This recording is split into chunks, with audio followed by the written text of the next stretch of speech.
ನಮಸ್ಕಾರ, ಇದು ಟಿವಿ9 digital special. ನಾನು ಪ್ರತಿಮಾ ಭಟ್. ಮೊದಲ ಹೈಡ್ರೋಜನ್ ರೈಲಿಗೆ ಪ್ರಧಾನಿ ಮೋದಿ ದೇಶದಲ್ಲಿ ಚಾಲನೆ ಕೊಟ್ಟಿದ್ದಾರೆ. ಈ ಪರಿಸರ ಸ್ನೇಹಿ ರೈಲು ಹೇಗೆ ಓಡುತ್ತೆ, ಈ ರೈಲಿನ ವಿಶೇಷತೆ ಏನು, ಎಷ್ಟು ನೀರು ಬೇಕಾಗುತ್ತೆ, ಇದರ ಬಗ್ಗೆ ಇನ್ ಡೀಟೇಲ್ ಮಾಹಿತಿ ಕೊಡ್ತಾ ಹೋಗ್ತೀನಿ, ಕೇಳಿ. ಭಾರತದ ಮೊದಲ ಹೈಡ್ರೋಜನ್ ಚಾಲಿತ ರೈಲಿದು. ಅಧಿಕೃತವಾಗಿ ಪ್ರಧಾನಿಯಿಂದಲೇ ಚಾಲನೆ ಸಿಕ್ಕಿದೆ. ಐತಿಹಾಸಿಕ ನಮೋ ಗ್ರೀನ್ ರೈಲ್ಗೆ ಹರಿಯಾಣದ ಜಿಂದ್ ರೈಲ್ವೆ ನಿಲ್ದಾಣದಿಂದ ಚಾಲನೆ ಕೊಡಲಾಗಿದೆ. ಈ ರೈಲು ಹರಿಯಾಣದ ಜಿಂದ್ ಸೋನಿಪತ್ ಮಾರ್ಗದಲ್ಲಿ ಸಂಚರಿಸುತ್ತೆ.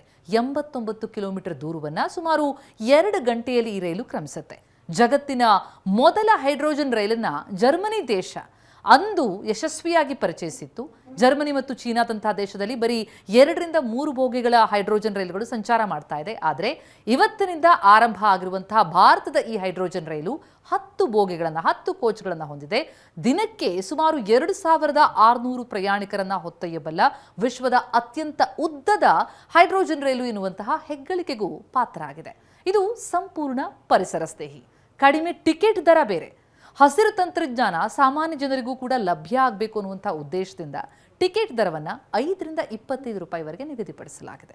ಇದು ವಿದ್ಯುತ್ ಅಥವಾ ಡೀಸೆಲ್ ಬಳಸಲ್ಲ. ಹೈಡ್ರೋಜನ್ ಮತ್ತು ಆಮ್ಲಜನಕದ ರಾಸಾಯನಿಕ ಕ್ರಿಯೆಯಿಂದ ರೈಲಿನ ಒಳಗಡೆನೆ ವಿದ್ಯುತ್ ಉತ್ಪಾದನೆಯಾಗುತ್ತೆ. ಹೀಗಾಗಿ ಯಾವುದೇ ಮಾಲಿನ್ಯ ಉಂಟಾಗಲ್ಲ, ನೀರಿನ ಆವಿ ಮಾತ್ರ ಹೊರಹೊಮ್ಮುತ್ತೆ. ಹಾಗಾದರೆ ಪ್ರತಿದಿನ ಎಷ್ಟು ಹೈಡ್ರೋಜನ್ ಬೇಕು? ಈ ರೈಲು ದಿನಕ್ಕೆ 2 ಸುತ್ತಿನ ಪ್ರಯಾಣವನ್ನು, ಅಂದರೆ ಸುಮಾರು 356 ಕಿಲೋಮೀಟರ್ ಪ್ರಯಾಣ ಮಾಡುತ್ತೆ. ಸಂಪೂರ್ಣ ಪ್ರಯಾಣಕ್ಕೆ ದಿನಕ್ಕೆ ಅಂದಾಜು 300ರಿಂದ 350 kg ಹೈಡ್ರೋಜನ್ ಬೇಕಾಗುತ್ತೆ.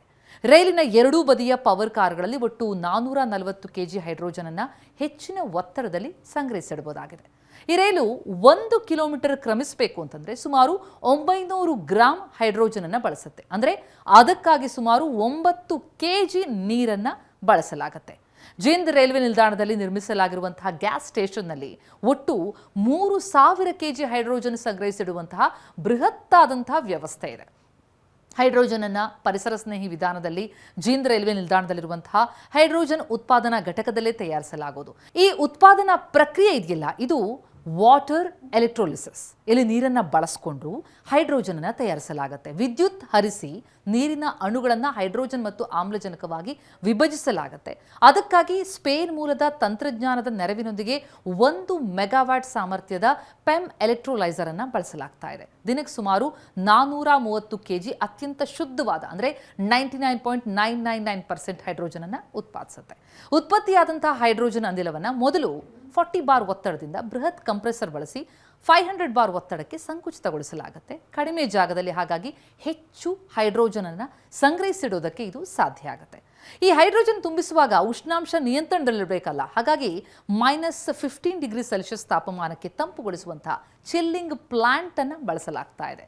ರೈಲಿಗೆ 350 ಬಾರ್ ಒತ್ತಡದಲ್ಲಿ ಹೈಡ್ರೋಜನ್ ಅನ್ನು ನಂತರ ತುಂಬಿಸಲಾಗುತ್ತೆ.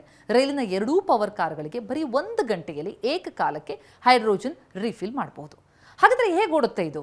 ಈ ರೈಲಿನ ಮೇಲ್ಛಾವಣಿ ಇದೆಯಲ್ಲ, ಅಲ್ಲಿ ಈ ಹೈಡ್ರೋಜನ್ ಟ್ಯಾಂಕ್ ಮತ್ತು ಇಂಧನ ಕೋಶ, ಅಂದರೆ ಫ್ಯೂಲ್ ಸೆಲ್ಗಳನ್ನು ಅಳವಡಿಸಲಾಗುತ್ತೆ.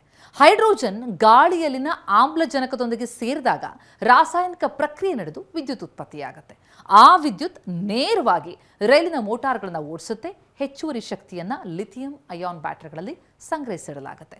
ಈ ರೈಲಿಗೆ ಇಂಧನವಾಗಿರುವಂತಹ ಹೈಡ್ರೋಜನ್ ಅನ್ನು ಪೂರೈಸುವುದಕ್ಕೆ ಈಗಾಗಲೇ ನಾನು ತಿಳಿಸಿದ ಹಾಗೆ ಜಿಂದ್ನಲ್ಲಿ ಸಂಗ್ರಹಣೆ ಮತ್ತು ಇಂಧನ ತುಂಬುವ ಘಟಕ ನಿರ್ಮಾಣ ಆಗಿದೆ. ಅಲ್ಲಿಂದ ತುಂಬಿಸಿಕೊಳ್ಳಲಾದಂತಹ ಹೈಡ್ರೋಜನ್ ಎಂಜಿನ್ನ ಒಳಗೆ ರಾಸಾಯನಿಕ ಪ್ರಕ್ರಿಯೆಗೆ ಒಳಪಟ್ಟು ವಿದ್ಯುತ್ ಉತ್ಪಾದನೆಯಾಗಿ ರೈಲು ಓಡುತ್ತೆ. ನೀರಿನ ಆವಿಯಷ್ಟೇ ಇದು ಹೊರಬಿಡೋದ್ರಿಂದ ಯಾವುದೇ ಮಾಲಿನ್ಯಕ್ಕೆ ಇಲ್ಲಿ ಅವಕಾಶ ಇಲ್ಲ. ಹಾಗಾಗಿಯೇ ಇದನ್ನು ಗ್ರೀನ್ ಹೈಡ್ರೋಜನ್ ಅಂತ ಕರೆಯಲಾಗೋದು. ರೈಲ್ನಿಂದ ಯಾವುದೇ ಹೊಗೆ ಅಥವಾ ಇಂಗಾಲದ ಹೊರಸೂಸುವಿಕೆ ಇರೋದಿಲ್ಲ. ಸೊ ಇದು ಪರಿಸರ ಸ್ನೇಹಿ. ಈ ಹಸಿರು ತಂತ್ರಜ್ಞಾನವನ್ನು ದೇಶದ ಇತರ ಪ್ರಮುಖ ಮಾರ್ಗಕ್ಕೂ ಕೂಡ ವಿಸ್ತರಿಸೋದಕ್ಕೆ ಬೃಹತ್ ಯೋಜನೆಯನ್ನು ಹಮ್ಮಿಕೊಳ್ಳಲಾಗಿದೆ.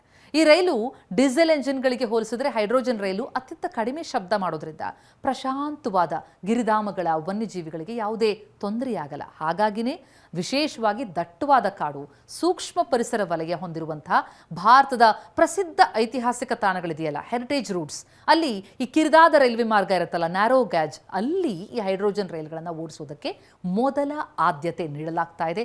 ಈಗ ಮೊದಲ ರೈಲು ಓಡಾಟ ಶುರು ಮಾಡಿದೆ. ಇನ್ನು ದೇಶಾದ್ಯಂತ ಇದನ್ನು ವಿಸ್ತರಿಸೋದಷ್ಟೇ ಬಾಕಿ ಇದೆ. ನಮಸ್ಕಾರ.